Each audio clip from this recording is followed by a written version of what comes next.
some devil black metal music. Oh Devil yeah. black metal music. Who's been listening to devil black metal music? Oh I wait, mean, we have. That's I right. prefer my devil hair metal. I prefer my eggs deviled. But anyway, so here we are, folks. It is the spoiler room. It's a horror of 1988 as we continue our killer concert month. Yes, horror of 1988 special. And they took a stab at it last month, which is what inspired this month's theme, as every special episode does. And yes, tonight we are looking at 1988 classic Black Roses. And I've got a wonderful crew here for this friggin' killer concert we're going to talk about tonight. That's right. She is with us once again from down south.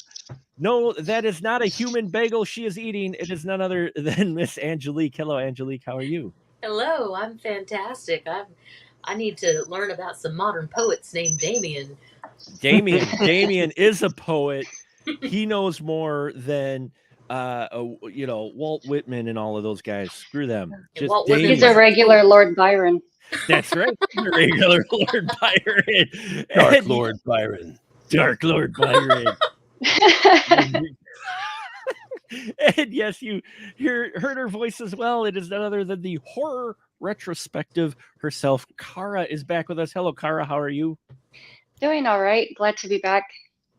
Glad to have you here as we're turning it up to 11 and rocking it out. And yes, we have with us. And yes, we have with us as well the man that keeps coming back for more. Our friend Ian Simmons is with us tonight. How are you doing, sir? I'm doing great. You really know how to pick them, Mark. Yeah, we went. This is from the same director that had the life-changing film you watched last week. So Can we just talk about that one again? Wow. What's wrong? Don't you like your awkward relationships between students and teachers? There is so Don't much to stand dig so into at close. Black Roses. I am excited to talk about it, but this one, like, to watch it was a chore, but I think talking about it would be a lot of fun. Well, that's what we're here for, Ian. That's what we're here for, to help you out and talk it through. So, Miss Angelique Bone, Yes. could you give us the synopsis of Black Roses 1988? Yes. All right. So, You doing that whole voice? Yeah, that was pretty death metal right there. Thank you. Black Roses is about a band from hell that steal all the souls of the children in small town America. Yeah, Small town Canada. Canada. Small town Canada. What Canada? I should have guessed from all the fake turtlenecks. Yeah. My apologies. Actually, all the denim makes sense now. There's a lot of denim. And the kid punching the cardboard sign and not making it through. Yeah. You hit like Sorry. a girl. I hit harder than that. So yes, brought to us by the same director who brought us a Rock and Roll Nightmare. John Fasano follows it up with Black Roses. There's no Thor this time, which is it's disappointing. There's no Thor. This almost feels like a natural. Like this would be like the progression, right? The intercessor would show up to take on the Black Roses, right? Where is the intercessor? Really think they needed the intercessor here. They kind of so.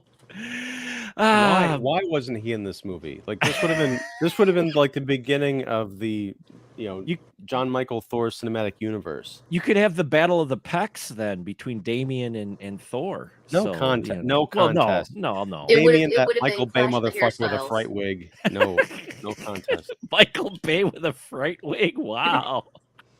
Yeah, there's not enough screen to handle both of those beautiful hairstyles. I mean, You need that extra screen just to cover all the hair. when Damien reveals himself in all of his glory in the white parachute pants and that beautiful beautiful lead singer mullet. Oh, I mean, whew. Ladies, get a fan. You're gonna need it. That mullet, yeah. Angelique, do you remember when you first saw Black Roses? I think it was on a group watch with Oh yeah. the Astro Radio Z crew. Oh really? That was the first time you That had was the actually first time seen I'd it? seen No it. I'd never kidding. heard of it. Wow. And it was really fun to watch it in a group, and then to come back and watch it again by myself. It looks like a TV movie. You know, it looks like it's made for TV, but then of course you got a lot of boobs in this one. There's a lot of boobs in this. There's a lot of nudity in this one. A lot more creatures in this one as well. So, it's interesting. He kind of stepped up his game in that respect. We don't just have people throwing starfish at a blazing Thor. You still have man versus puppet, which is one of my Well, favorite you do. things. But You do still have man versus puppet, which is one of the highlights of this film. We'll talk about that in a little bit.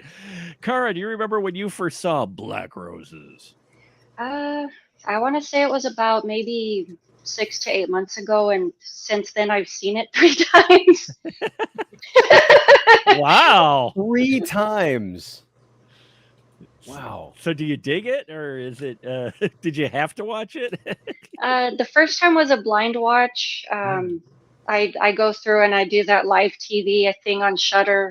My excuse for the second time was Joe Bob Briggs, and then I rewatched it for this.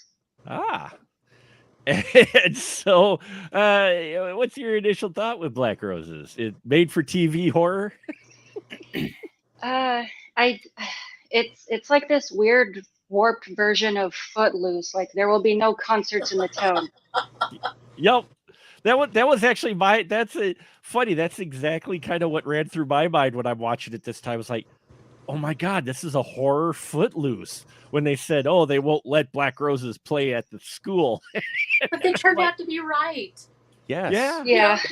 If only the sticklers would have really come If they in would with have some holy water and stuff, that would have been. They should have come back and snuck back in a couple of nights later and seen what was really going on.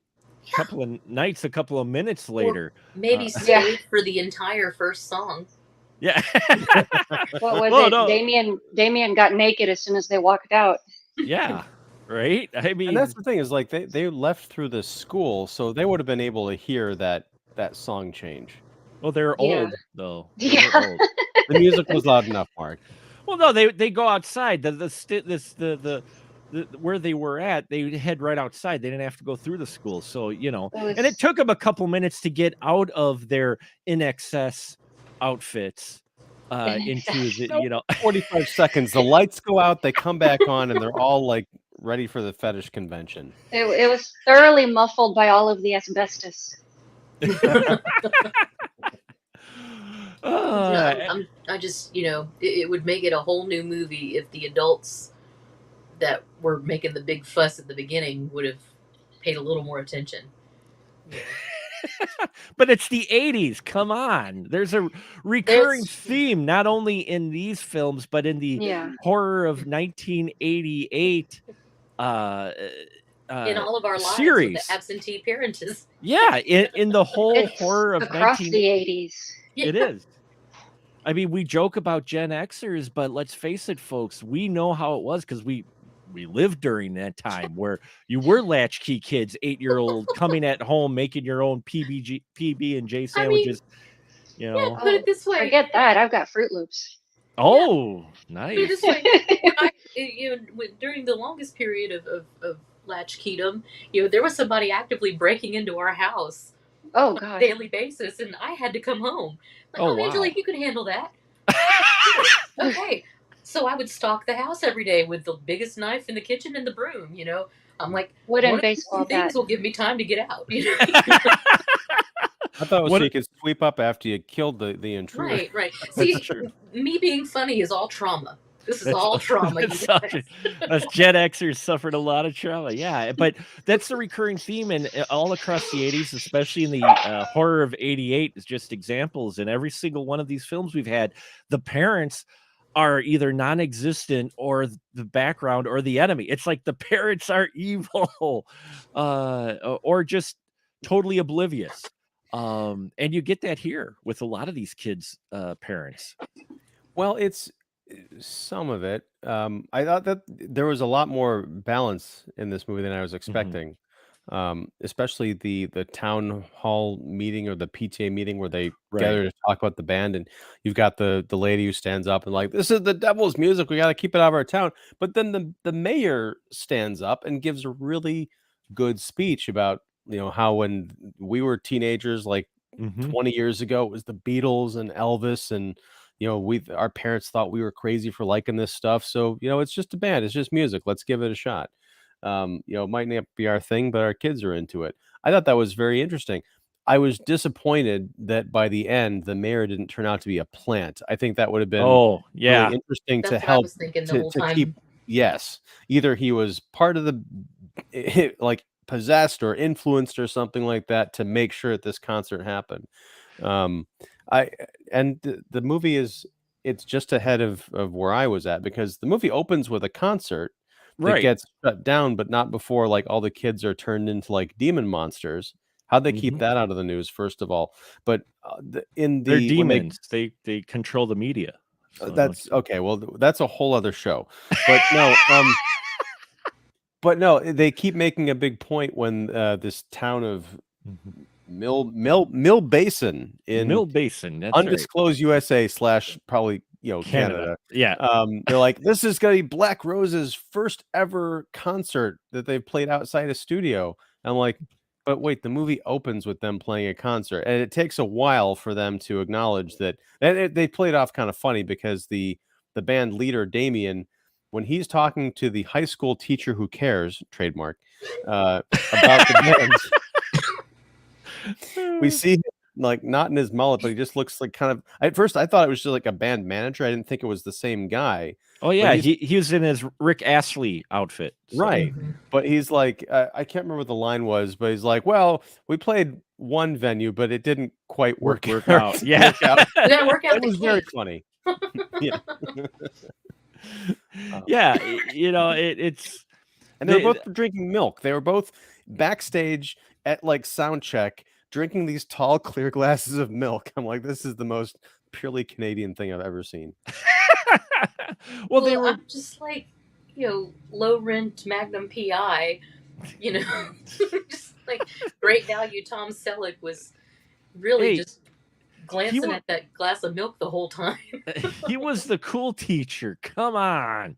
You know, it's crazy. He looks, my wife's best friend's dad looks like that guy. I didn't know him back in the 80s, but I can imagine him looking like that. And he's in education. So I was freaking out the entire time watching. It's like, but I mean, of course, and that is actually stereotypical of the late 80s or even the 80s as well. The one cool teacher. You have all the other teachers who are the stuck up old, you know, traditional, but you got the one cool teacher, usually a literature teacher or the English teacher who's more worldly, you know, and you know, he's got a group of students, and these kids aren't all completely dumb. You almost think that the one guy, because what they're talking about was it Whitman in the beginning, and he's talking to the one Billy, I think it was the one kid who's kind of the troublemaker.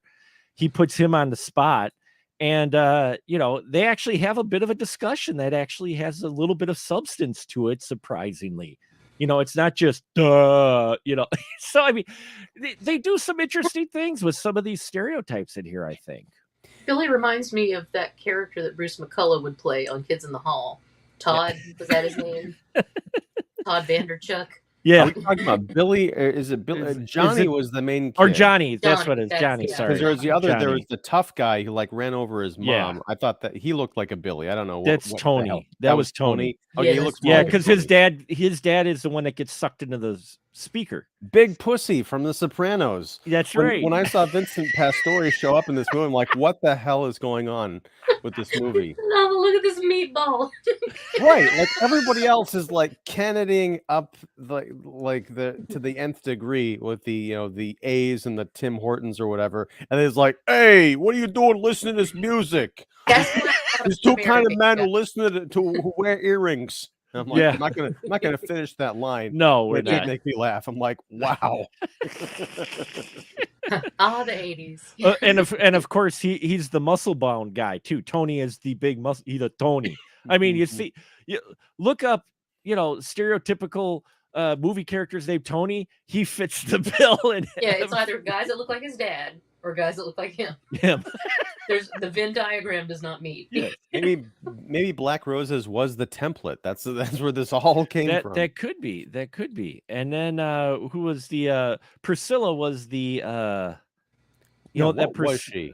Priscilla was the mayor's daughter who had a thing for the literature teacher who they went out once, but it just didn't work out. And there's just this weird dynamic there between them, and then Julie, who is the smart one, the smart girl who of course is kind of not, but kind of is fawning over the literature guy who, oh yeah, it's just innocent. He reads poetry, Ma. Well, one of the many problems is that all of these high school kids look like they're 25 to 30 years old. Yes. So when I'm saying, like, when she's putting the moves on the teacher, I'm like, what's the problem? Oh, that's right. She's like a junior. Yeah. Yeah. She's 16. She's supposed and to a half. be 16 and She's a just half, 16 yeah. years old. Leave her alone, they say. Sorry. Separated by Wow. fools who don't know what love is yet. Oh, boy. On the edge of 17. There you go. Kara, what did you think of our group of characters? And it's the teenagers here that we have Tony, and we've got Julie, who's the smart one, the smartest one in school, and then you got, of course, Johnny. What'd you think of these kids? I think Johnny was the lead guy. He's the one I enjoyed making fun of the most, like especially that one scene where he goes out with Julie and he's hanging off all of these lampposts, and it's like all of a sudden we've gone from Footloose to Dancing in the Rain. Right? Yeah, he's singing in the rain. He's like jumping around doing some poor man's parkour.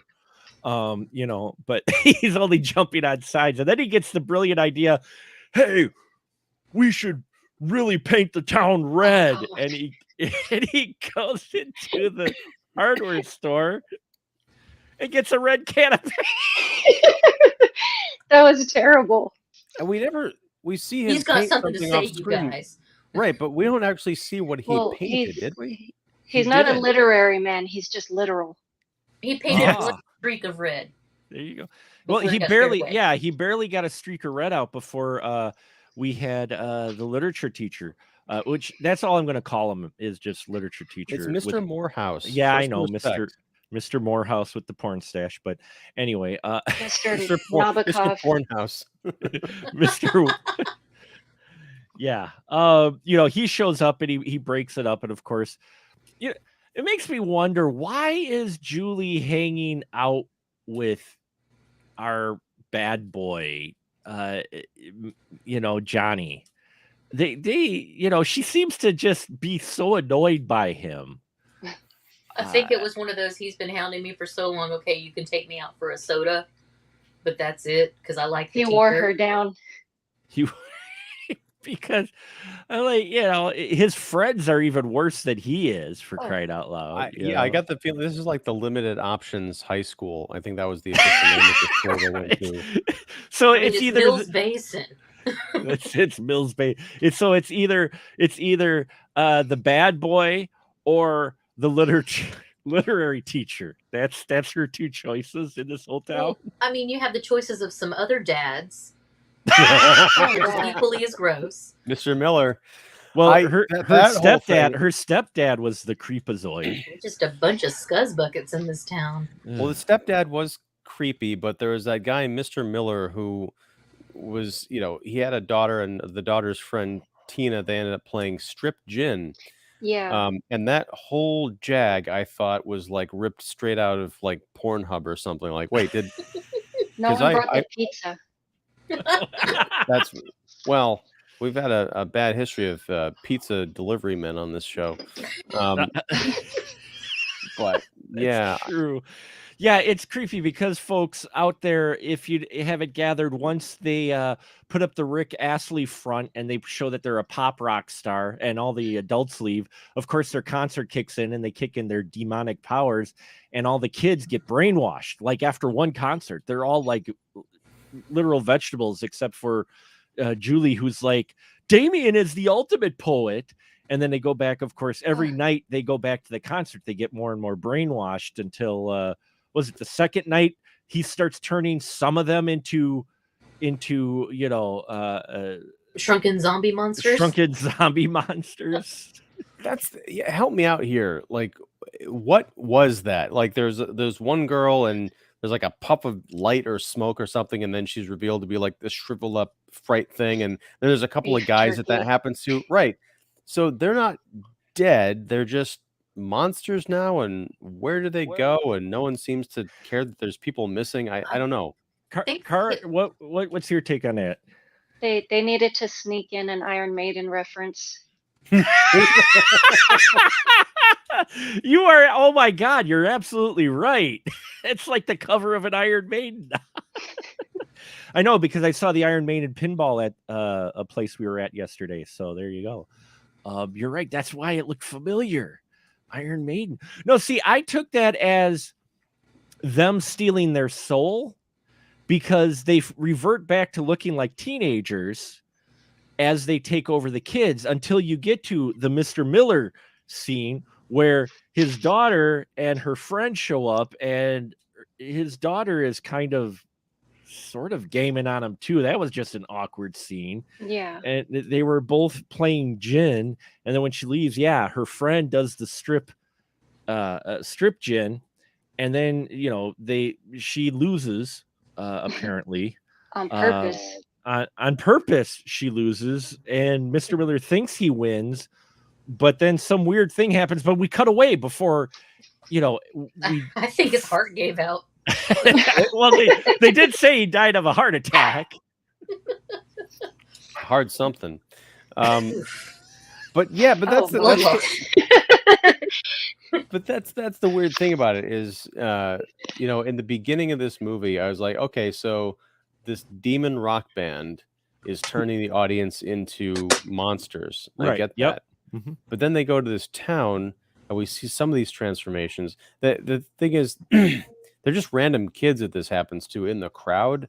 Mm-hmm. I don't know that they were established characters that we're following later. So I think if it had been something like we see Tina, the friend who is, the strip gin girl, mm-hmm. if we see her transform and then show up later looking normal, I think your theory holds, Mark. But because not everybody who comes under the trance of this band transforms physically, like Johnny. Not yet. No, but but I mean, he's straight up like murdering his father in cold blood. Yeah. And then at the end of the film, the police are coming to take him away. He's like, "What are you talking about? Where's my dad?" I mean, that's a chilling. That's like something out of Stephen King. But we never see him transform. We see him under the influence of of this music. But like I hate to be nitpicking about this, 35-year-old Canadian horror rock film, but the rules aren't laid out. And I was that's one of the reasons I kind of tuned out, is like, they don't care that much. And frankly, neither do I. Well, I may be wrong, but the only teens that actually turn into creatures are the women. Mm-hmm. The guys with that hair, you can't really tell. Well, yeah.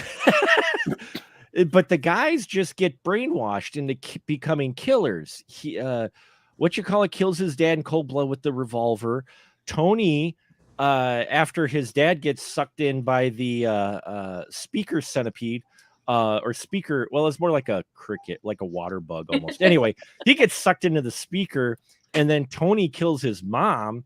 A mysterious hit and run, and I'm like, in her own driveway. in her own, right outside her own driveway. Who And it could looks have like she hit was her? backed into. It was that robe. That's what did her in. It was the robe. No one could see her behind the robe. That's what it was. But yeah, actually, now that I'm thinking about it, only the females, the teens, are the ones that turned into creatures. But not all of them did, because But not all Tina of them. Yeah. Tina remained human, I guess. I mean, granted, we didn't see what was going on with Mr. Miller, because it almost looked No. like I had to rewind that scene, because it almost looked like she was doing like a vampire bite, but you see Right. his eyes roll up in the back of his head, which might have been the heart attack. The minute the tip of her tongue hit his earlobe, he had a stroke. Can you, at his age, could you blame him? No, just kidding. Well, I Mark, mean, he's probably not that much older than us. Again, at his age, could you blame him? You son of a. But they were I mean, as long as you don't think of the age of what the characters are supposed to be playing, you're not gonna be, it's not too bad. But this is the 80s, and they are playing teens, and yeah, it gets awkward real quick. But they're all playing 18-year-olds. That's the rule of They're 80s high 18. school movies. Yes, they're all 18. That's right. Everybody who happens to take their clothes off who's in high school is 18. That's the rules. Yes, and if they're listed as being like a freshman or a sophomore, they're just really dumb 18-year-olds. They got held Well, back. they used to be they used to hold kids back in the day. So, so you used to get that guy who, was in 8th grade and had his driver's license. You had that back in the 80s. He was 21. Yeah. You had that freshman who was able to legally buy beer for everyone else. I mean, you did have that. So, I mean, there is that. But yeah, you get the awkward scene with Mr. Miller and his daughter and her daughter's friend. And then you get, although I don't feel too bad with Julie and her creepy stepdad, in all honesty. That was okay. That was like, all right. That was a giant. Was that an ashtray that she beat him to death with? yes, Yeah. made out of a wheel hub. Well, yeah. That ahead. scene totally weirded me. Like, why does she have to be feeling herself up in her bedroom before she goes and kills somebody? That's where I was going. I'm glad you brought it up, Kara, because before she goes and starts giving her creepy stepdad a massage before she kills him with her 8th grade pottery project. Yeah, she gives herself a personal massage. Yeah, It goes she on does. for like 2 minutes. That's rather long, and then you're like, oh, we're only going to get this. Oh no, we're getting the full thing. I mean, you got to work up the nerves somehow. I mean, she got dressed up for herself. She was obviously in a cold room. She set the mood. She was in a cold room. There were about 1 billion candles, though. Yeah, there were a lot of candles. That it was such an awkward scene because we never see her face. So I'm wondering if this is a case of like the It was a actress body double. Yeah. right, the actress who Yeah. played Julie is like, look, I know what it calls for, but that's not me. But the other thing is, and I had to go back and watch this, not the entire 2 minutes or whatever, but I couldn't believe what I was seeing. I saw the body, very obviously a woman's body. She's, topless and everything, but the hands that were attached to that body were like, maybe it's like Canadian, like lumberjack, high school girls. But I'm like, it reminded me of like in Friday the 13th, the original, when Mrs. Voorhees gets her head cut off and the hands come up and they got hairy knuckles because it was like Stavros and Tom Savini's hands doubling for Mrs. Voorhees. That's the vibe I got from watching this scene. So I was like weirded out in several different ways. Well, and it was also like, okay, I understand, the whole thing trying to be sexy, but, It was manhandling weird. yourself, like It was taking them weird. in 2 different directions, and Well, what was also weird is then after she aces her stepdad with the ashtray, she goes over to Mr. Morehouse's house to seduce him. Mr. And we- Millhouse. And again, more awkward scenes because you're like, wait, not only teacher student, but the age. Don't the actress is 25. You're okay. Uh, she transforms into this wild creature, Oh but yeah. in the Only because stretch. she got slapped. Yeah, he literally decks her and then he starts punching her. I love that how he went for the racket because she transforms into this not Yeah. so American Werewolf in London transformation. Weird snail puppy thing happening. I was expecting it to have big eyelashes or something. But she becomes into this stretch type creature, and then he starts attacking her with the tennis racket, which is a callback because before that she ended up killing Julie, the smart one, ends up having the highest body count because she takes out her stepdad. She then goes and takes out the daughter of the mayor, who has a thing for Mr. Morehouse, where she literally cuts her throat and then set fire to the car. I'm like, damn. Which that was nice because we only see the throat slashing and then you kind of come outside the car. We find out it was set on fire later, like the cops are talking about it. Like, wow. Yeah, when the mayor talks about it, yeah, her car caught on fire. You're like, oh damn. Okay. And then she shows up at Morehouse, and so Morehouse is hitting her with the tennis racket. So a call back to the tennis racket that his would-be girlfriend had. So there's kind of there's a circular reference there. So they're putting some thought in all this. And then the racket gets ruined, so he starts punching her, which I love the sound effects for the punching.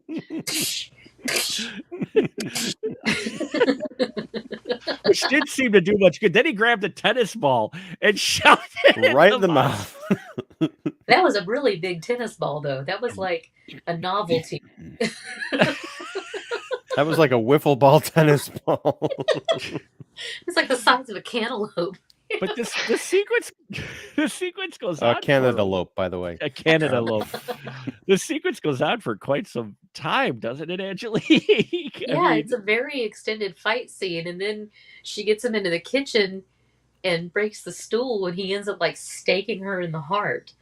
Yeah, which is very Fright Night. I was like, is she a Dracula? I mean, I don't.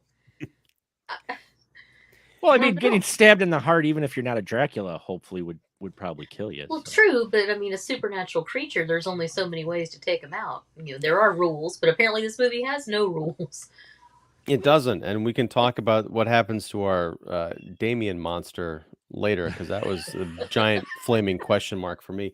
But no, that's the thing, is like this kind of like with Rock and Roll Nightmare. Most of the movie I'm watching it thinking it looks very cheap. It's not scary. There's some interesting stuff going on, but I'd almost rather watch this Canadian version of Footloose than, you don't have to introduce the devil's music into it to make it interesting. But it's not scary. It's not effective as a horror movie. But then when that whole tennis racket thing comes on and it keeps going on, I'm like, okay, someone here is a big Sam Raimi fan and watched the hell out of Evil Dead 2 because I got those vibes. And then I started having a lot of fun with it. And that brings us right into the climax, the big confrontation at the big concert. So I had a lot more fun at the end of this movie than I did like the first 2/3 of it. Yeah, right. Well, I loved puppet on human battle here, because when our not Julie demon goes full form by the time it hits the kitchen, it's like, the guy in the puppet suit in the back, it's just like he's like Here, make it look like it's hitting the chair. But I liked it. I liked the design of the creatures. You're right. They did have a Fright Night-esque type feel to them, though. All of them did. I mean, her transformation, mad props to the actress who plays her, because in the transformation, she gets the first time she's transforming, she's got this mouthpiece that she has to have. Yeah. That couldn't have been comfortable. Yeah, those tusks. I actually like the beginning part of the transformation. I mean, it comes on, she's got it covered pretty good, and then at one point her lip just whips back when she brings it back over, and it is creepy, It's also very Fright Night. The whole thing with but it is, yes. with Charlie and Mhm. Amy, when he's like behind her and we can see that her face has changed, but he doesn't. And, that Right. whole bit. Yeah, there is that, but I mean, I still liked the transformation. The creature itself was kind of comical. I mean, with the Yeah. stretched neck and that, and then we Mr. Literature. What got me is that it makes me wonder if the Julie that showed up and transformed into a demon wasn't actually Julie, but was just one of the minions of Black Roses. Because doesn't Julie show up later at the concert? That's Does what I was she? thinking. Isn't she the girl behind Damien? Yeah, she shows up again. She's at the concert because the teacher says, "Screw it, I'm going to set fire to everything." Though And he's super sneaky, everybody. He's so subtle and sneaky. We're at our 4th concert, so the transformation, while they don't give us any exposition, which I don't mind, but you kind of piece together they needed this 4th concert to finally transform or take over all the minds of the youth. And the teacher decides, okay, I'm going to just set fire to things. It gets gas. And literally the concert's going on, folks. There's singing. There's crowd everywhere. He's just standing right next to the stage with the gas can, just tossing the gas. That's what you got to do. And dynamite. And dynamite. Well, but let's rewind the tape a bit, because when he's gearing up to go fight the forces of darkness, he fills up a gas. And there's like this gas station montage. He pulls up, he fuels up, and then the next scene, he's just like handing cash over to this guy who's handing him like these giant sticks of dynamite. I'm like, wait, what? Well, I don't know if they were dynamite or flares. I thought they were dynamite, but then during the concert with the fire, it's a flare. So maybe I thought they had fuses. I thought it was dynamite. It might have been dynamite, but he lets off a flare at the end during the confrontation after he gets. It's Canadian dynamite, which translates to an American flare. An explosion, so they had to go with flares, aka Canadian dynamite. Yeah. No offense to any Canadian listeners. No offense. We love our Canadian listeners. Now, actually, I want to see a movie with John Heater playing an awkward high school student called Canadian Dynamite. Canadian Dynamite. Yeah. Wow. Gosh, what's it all about? Yeah. Sorry. You know the nachos. Thank you. Wouldn't that be poutine? Wouldn't they use poutine instead of nachos? Poutine is something completely different. We can't talk about on the show. Poutine was in this film. Yes. But anyway. No, they were all. Yes, but they're all 18. They're all over 18. Yes, we established that. What got me with this was the body count, because, again, 80s, parents are bad, parents get killed, and the mayor and the police force of this town, oh, wow, these mysterious deaths, this mysterious hit and run, this car caught fire. Oh, what happened to Tony's dad? Oh, look, Johnny's dad just happened to, clean his gun and got shot in the head 6 times. Well, you got to check your gun before you clean it. That's true. Well, I mean, that's the thing, is like, it is very Stephen King. You've got like nothing happens in this town for like decades. Then you've got like one, a couple of days where all these things happen, but the deaths are mysterious, but there's nothing to link it necessarily to this like crazy rock band that pulled into town. Because like I said, car caught on fire, Right. Guy's cleaning his gun, blows his head off. Mom gets run over in the driveway, because the car backs out. Another, her husband disappears.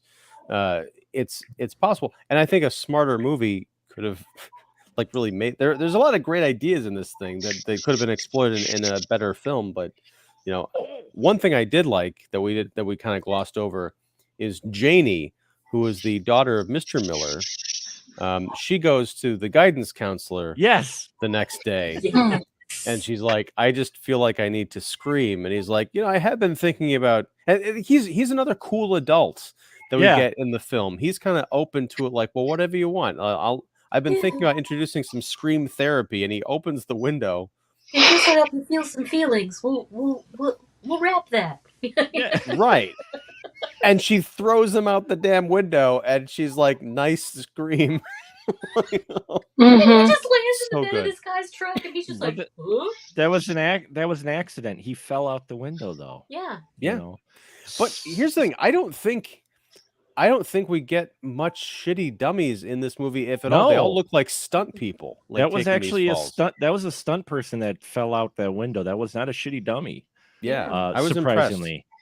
Yeah, I was You impressed know. and disappointed that we didn't get shitty dummies to talk about. It wasn't shitty dummy Cannibal named Johnny. Holocaust where they throw the mannequin and then the arm pops off. Oh yeah, that's true. Well, we do get them. Mad props to Tony's dad for making that creature really fight him, because we had it always takes me back to the scene in Ed Wood when Bella. Sorry, we couldn't get the motor for the creature, so you're just gonna have to fight with the tentacles and make it look like it's attacking you. All right, let's shoot this fucker. And he's sitting there with the speaker water cricket creature fighting, and he's like moving it around like, it's attacking me. And he did look genuinely terrified. I think He did. probably because he realized that people might actually see this movie. Awesome. See, and I like this movie quite a bit. It endears me. Even the ending with the the ET from hell looking Damien, The Star creature. Trek monster. The Star Trek monster. It looked like the inspiration for the hybrid creature from Alien Resurrection. It did. You're right. It did. Only it looked better than that thing. I hate that thing. I hate that hybrid. Freaking what the hell, man? You were doing okay, and then you get the whole alien uterus thing, and then what the hell is that? Anyway, It killed Brad Dourif. I mean, come on. Killed Brad Dourif. What the hell? But yeah, I mean, then we get Damien in his full-fledged. I mean, we saw Damien before at the beginning of the film in kind of his demon, outfit, his face and that, but he was still not fully transformed. Here we get him fully transformed. Yeah, Cara, what'd you think of our demon band at the end of this film? I honestly I don't know why they didn't duplicate the look from the beginning. Right. Like where they look a little more humanoid, and he still has that big silly wig on. Well, I was waiting for that too, honestly. Yeah. Yeah. He's even play acting along to the lyrics of the song, and it's, I don't know, it's like this big ugly doll on stage. Well, what I like though about this band is so all the kids are brainwashed by now. I mean, they all look in kind of zombie and sullen. Their eyes are all sunken in. They're not making a comment at all about heavy metal and how it wastes your youth. They're not making that statement at all here. No. But so he gets out the old Canadian dynamite and lights the gas finally on stage after getting his butt handed to him. Mr. Morehouse does. And then the fire starts, and all of a sudden, that's all it took. That's all it took. And all of a sudden, all the kids were like, oh, shit, let's get out of here. It's a fire. And where the hell have I been? And where's Dad? And he yeah, about that. Everyone's killed there, boyo. But what I love about that scene too, and I enjoy this film way too much, but what I love about that scene is the band. In a lot of horror films, okay, the bad guys are getting set on fire, so you get to they're on fire. It's great. Not these guys.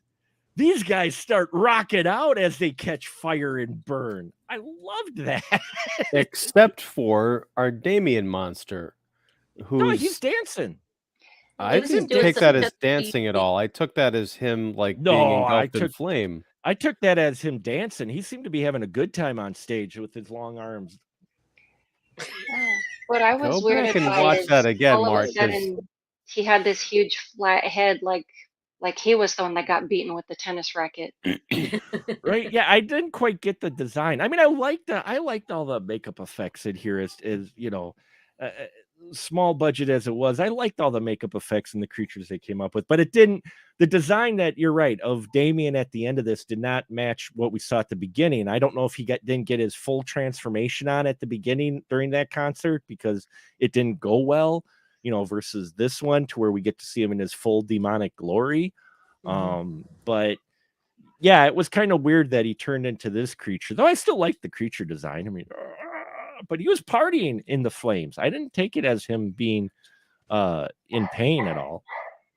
Well, that's the thing is because in the scene where because we cut back to him, like Right. right before we cut outside to the gym, we Mhm. only see him. Really, it's a close up of him on fire, and I don't see anything to indicate rocking out. I see Mm. generic monster like flailing because he's been set on fire. Mm. And then we cut back inside the gym. It's the same thing except the flames. I'm like, why isn't he running away or being actually Well, disintegrated by these flames? I didn't see any other band like playing music or yeah, anything. they It's just were. it, Yeah, but the it's just band was Yeah, playing music. they You were can't playing quite music. see it, but if you look on the left-hand side of the screen behind the flames, his band's actually playing music. That's why I figured he was rocking out versus burning in hell, because his band's actually playing. And that you do have makes some music. I guess it makes sense, but yeah, it just didn't. No. But they're playing to the flames, and then the band is lost, but then we get the dun dun dun TV report later. You mean meh, meh, meh. Where we find out Black Roses is going to play Madison Square Garden. Which makes even less sense. Sunday. Oh, When asked Damien said he always wanted to play Madison Square Garden, and it's like, wow, okay. So now what? So we didn't do anything. Yeah, it's the it is an awkward film. I enjoy it, but it really is just like they had a whole lot of ideas. I think Ian was right that they kind of slapped, threw against the wall and just kind of blended together. It's funny comparing these two between between Rock and Roll Nightmare and this, which has the more cohesive narrative. Rock and Roll Nightmare. There you go. Okay. Well, I'm putting it out there. It's food for thought. Angelique, would you say Rock and Roll Nightmare had the more cohesive story? I'd have to agree. Mm-hmm. I really would have to agree. And Cara, you've seen Rock and Roll Nightmare, haven't you? I haven't. The only thing I know of it just because I saw a random clip is that that spiked panty guy has the same hairdo as the Damien character. Spiked panty guy. I love that. I love that. Thor. That's Thor. Yeah. Spiked panty guy. Ian, by the way, your pair of spiked panties are in the mail. Anyway. Mark, I get a lot of panties in the mail. Never have I seen them spiked. Oh, well, I've got spiked lemonade here. Anyway, no. See, the folks who made Simply Lemonade make Simply Spiked Lemonade now. So it's really good. Anyway, back to the Black Roses. I don't know. I find a lot of charm in this film. I guess I detract the idea of, or not detract, but I just push the idea aside of how old the characters are supposed to be, because it easily could have just been college. It didn't need to be high school. All these kids, they could have easily done a college, concert. And I think it would, work just as well, because the setting really, it's just the youth, the idea again of rock and roll corrupting our youth again. That evil rock and roll. Where were these movies in the 50s? I was just thinking that it would have been made more sense if it was set in the 50s. Right? When Elvis and rock and roll were coming up and the conservative, culture was like, oh my God, the hips in it, you would think that would have sparked like Devil Elvis or Delvis. Elvis the pelvis. Nobody steal this idea. Yeah. Copyright Spoiler Room 2022 Delvis. You would have thought you would have maybe seen more 50s or early 60s rock and roll horror then, but we really didn't get a whole lot till the 80s. There They were were propaganda films.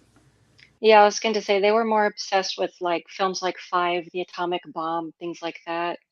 Commie.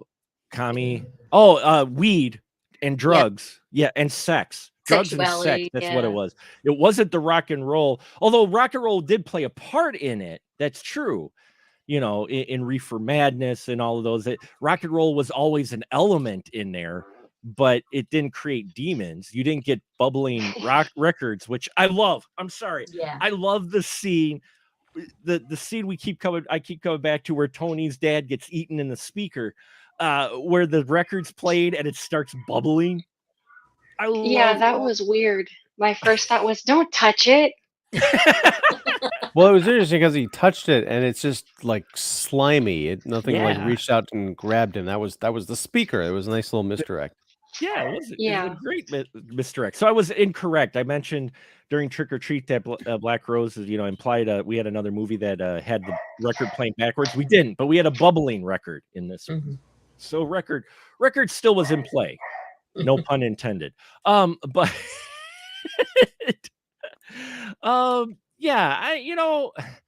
I can see why this one is talked about a lot. It had a badass VHS cover. Oh man, when it was on the shelf, it had this pop-up like textured. It was this. I remember that. You remember that? Like very embossed. I forget if it had like a button that you press with the little light up things on it though. Oh man, I don't remember. Those. I know with Frankenhooker they had a button that said want a date. Got any money? Yeah. But that was the VHS was released in 1988. And that was a really cool cover. I always remember seeing it on the shelf. Maybe that's why I liked the film too. It was the best part of the movie. Wow. Very, very little love, folks. You're getting it here on my favorite part is when they first get to Mill Basin and they pull up in those fancy cars and Damien gets out and he's like directing traffic with the horns. He's like, that way. And they're just putting posters with his face up everywhere. Oh gosh. So it's also cool because they had, as they were pulling into town, the one car drives over the pavement to reveal, I think it was a Shapiro Glickenhaus Entertainment Corporation production or whatever. Shapiro Glickenhaus. Yeah, and then it reveals Black Roses, like the title on the pavement, over some like animated like green vines. Yeah. So they drive over it, and then another car drives under it, like under the logo. So it's like playing with the dimensions. It was. Yeah. It was very inventive. So that you enjoyed that part. Cara, did you have a favorite part that you liked in here, or one that you found entertaining at least? I would have to go with the tennis racket fight scene. The first time I saw that, I was like, what in the world is going on? But it's hard to not laugh at that creature design. She looked, and like the transformation was cool, and then after she transformed, she's like this sad, weird, bald Muppet reject. Hairless Muppet, yeah. Ian, I did you have an entertaining part in this at least? I liked everything with Mr. Morehouse. Like, what was it when he was talking to Priscilla? And she's like giving him crap about being a teacher. Like the profession of being a teacher is so denigrated in this movie. Right. But he stands up for it. He's like, I never thought I never thought you'd be stuck teaching inbred morons the alphabet. Yeah. It's like he's doing a little bit more than that. Emerson is. and Whitman are not, your Well, ABCs. and again, you get these interesting conversations, at least in his class, to where you don't just have like the jock making a dumb joke or anything. They do have some legitimate discussions in here, including where the one girl said Damien is the true poet, and he brings out, Whitman, and she's like, well, what would Whitman say about you as a teacher? Because he said he was a failure as a teacher. And but they have this kind of like legitimate discussion in the middle of this monster horror film. Yeah, that's why I was saying I was enjoying a lot of that stuff more than the creature stuff. There's also another classroom exchange after that painting the town red bit because Johnny leaves his pocket knife behind. Yes. And Mr. Morehouse finds it. And the next day they're talking about, like crime or environmentalism or some nonsense. And that Johnny's like giving Mr. Morehouse crap. And Mr. Morehouse he just like casually takes the pocket knife out and he just starts playing with it. And it's like I know what the fuck you did. Without saying it. And then Johnny sees the blade. He's like, oh god. It was nicely played. Hi, Robert Baum. Infobomb's with us. He looks like he may need to check out Black Roses, but he asked Shapiro Glickenhaus, the guys who did the 1988 film Shakedown. I do believe it is the same group, same folks that made it. Not 100% sure. We'd have to double check the facts, but it does sound very familiar to it. The same name. It's an odd name pairing, so I wouldn't doubt that it was the same group. I mean, we're talking the 80s, and you need video shelf material, so a lot of people were producing a lot of film. Dude, check this shit out. All right, Shakedown, 1988. I have not seen this movie, but it was directed by James Glickenhaus, starring Peter Weller and Sam Elliott. Are you kidding me? Why have we not watched this movie? Shakedown. Oh yeah, talked about it. It's been a while, but yeah, Shakedown. I've seen that. Yeah, I mean, the 80s were an interesting time to be sure, and this is definitely one of those films that, it's odd. Like I said, I find it got some charm to it, but it's definitely fits right nestled into that rock and roll horror genre, and hits all of, basically clicks all of the boxes that you look for in your rock and roll horror. Parents are evil, rock and roll corrupts the youth. And who defeats them in the end? The literature guy. So brains over brawn. There you go. Brains over brawn in this. So yeah, Black Roses. I guess our final topic to talk about tonight is the music. Kara, what did you think of the soundtrack to Black Roses? It made me more curious, and I don't know if we're just talking about strictly Damien's music, but I know a lot of it was very subtext, like he's just being very open and telling you, this is what I'm up to, this is what I'm doing, but I keep hearing the same 4 songs over and over. That's true. You do. Angelique, what do you think of the soundtrack to this? Do you like this one as much as Rock and Roll Nightmare? Well, yeah. I mean, I'm a hair rock fan from way back, and this was like anthems and ballads, like I'm gonna take over your town. Who can't like that? Soldiers of the night. I mean, you're soldiers of the night and dance on fire. Dance on fire. What about you, Ian? Which one did you like better? Did you like the soundtrack here or the soundtrack in Rock and Roll Nightmare with Thor? I think Rock and Roll Nightmare, mostly because it was more about the making of the music, so it drew more. It caught my attention more. Here, it just was kind of like a wall of noise. Although I did like Soldiers of the Night when they're transforming, the youth into monsters. Oh, see, now we need to. Okay, we're gonna start a Kickstarter or GoFundMe, raise enough money to buy the rights to Black Roses, to Rock and Roll Nightmare, and Trick or Treat, and have the ultimate rock and roll horror crossover. Dude, I could send you $100. Don't have to worry about Kickstarter. Actually, you'd be surprised, I think, what the licensing would still cost by the owners All right, of $250. Black Roses. I'd say go you're ahead. better off setting up a projector in the backyard, pointing it in the backyard, pointing it at a wall, and just having a private party. Oh, okay. Well, there you go. I'll do some shadow puppets too. Yeah. There you go. How about that? They won't look as good here. Come on, the special effect. I know you guys didn't quite care for this film, but come on, at least the makeup effects for a low budget film like this, they put some work into them. I mean, there's a lot of practical effects. You could see the improvement in the creatures, Yeah. you know, from Rock and Roll Nightmare to this one, especially the Janie puppet. I mean, that was pretty much the same head from the bad guy in Rock and Roll Nightmare. They just made it better, you know? And they didn't throw starfish at people. No, they didn't. They didn't throw the starfish at people. But you can only throw starfish at Thor's pecs. So, I mean, those are only worthy. It's a Pokemon reference waiting to be made. It is.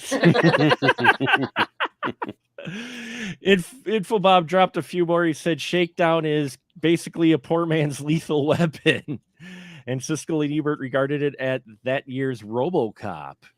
Is that just because Peter Weller was in it? Yeah, probably. Arnold's wife in Raw Deal played Weller's fiance, and Antonio Fargas played a drug lord in Shakedown. So, yeah, it's an interesting film. It's been a while since I watched it, but yeah, and you know, Black Roses is an interesting one as well. I think part of it is the promotion, the cult following, you know, the bizarreness of it is what has given its longevity.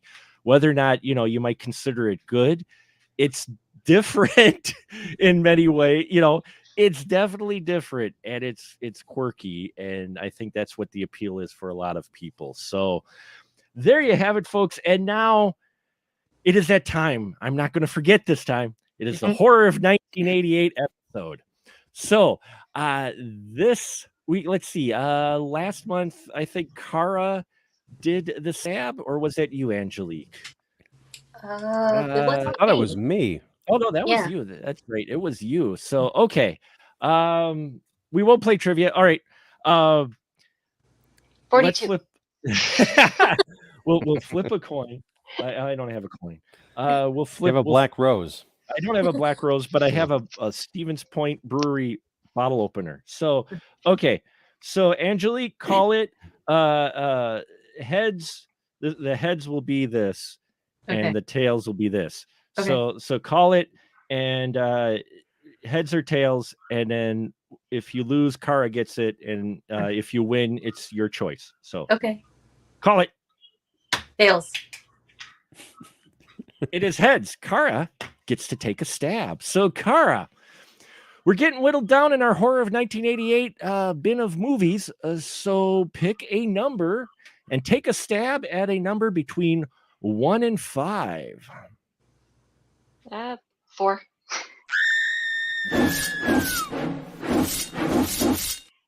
You hit Rabbit Grannies. Uh-oh. I have no idea what theme I'm going to come up with next month around Rabbit Grannies, but you Psycho Biddy. Psycho Biddy. I love it. Rabbit Grannies is the theme for, is the Horror of 1988 film for next month. Oh, look at Ian. Ian's already like, what?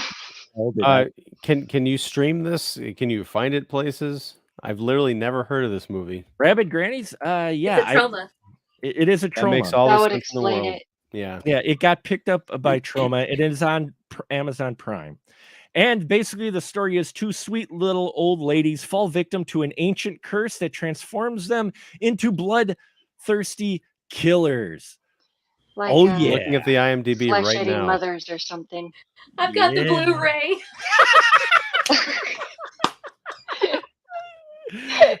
I raised my drink to you, Angelique. So Rabbit Grannies next month. I'm not sure what the theme will be yet, but whatever the theme is, remember to check out specialmarkproductions.com for the schedule of our live feeds that we do here. And now, as always, I give my wonderful crew members the license to shill. I thank you all for tuning in. Infobomb, always glad to have you in the audience. And yes, the floor is yours. So, Kara, please shill away. I don't have anything current other than, what was it, 9 days ago, an article that published on morbidlybeautiful.com, my thoughts on Phantaspoa, the alpha male. I don't know if anyone's ever seen or heard of that one. Also, as usual, I have my really, really old collection of reviews on my YouTube channel, which is also horror retrospective. Alpha Male, that was the one with Anton Yelkin and Justin Timberlake was in it, right? Or that was Alpha Dog. I'm sorry, that was Alpha. one. That was Alpha Yeah, Dog. okay. I think this one's a Polish film, if I remember correctly. We're definitely not talking about the same thing then. Sounds very cool. Check out that stuff, folks. And Angelique, please, license to shill. Right now, you can find everything I'm doing currently at monstersmadnessandmagic.com. We've got some great episodes coming up, so check those out. And going to be publishing some reviews on the website for some new stuff coming out. Awesome. And Mr. Ian Simmons, shill away. Well, I'm Ian Simmons. I run Kicking the Seat, which you can find at kickseat.com. And I'm also on YouTube, which if you look in YouTube and type in Kicking the Seat, you'll find me doing reviews and interviews and roundtables. And this week we're doing a roundtable re-examining Spider-Man 3. It should be very interesting. Yes. It does not kick into his moratorium against superhero films because these are old superhero films, not new ones. So yes, there you go. I'm holding strong.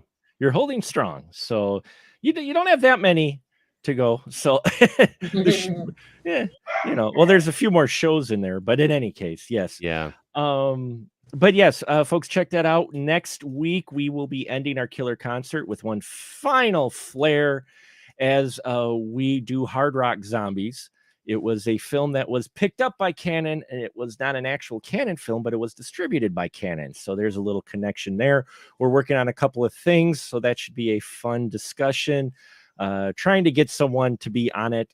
Not sure if it'll work out, but hopefully we can get him on it. But Michael is also going to be back as well, Michael Vyers.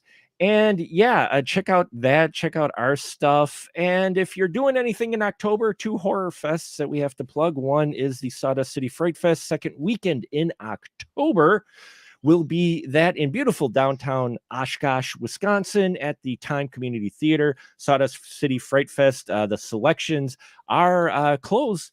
We'll have our selections by the end of this week, and we'll be announcing those soon in August, so keep an eye out for that. And the weekend after that, third weekend in October in Milwaukee, check out the Twisted Dreams film festival, the horror indie film festival, where they got a burlesque show, they got a band playing, and they'll be showing the Wisconsin premiere of the Shakespeare Shitstorm. Speaking of trauma.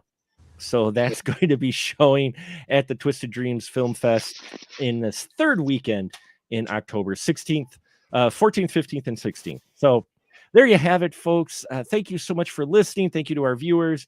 And now we'll just say good night, everybody. Good night, Milwaukee. Yeah. All right. I'm old.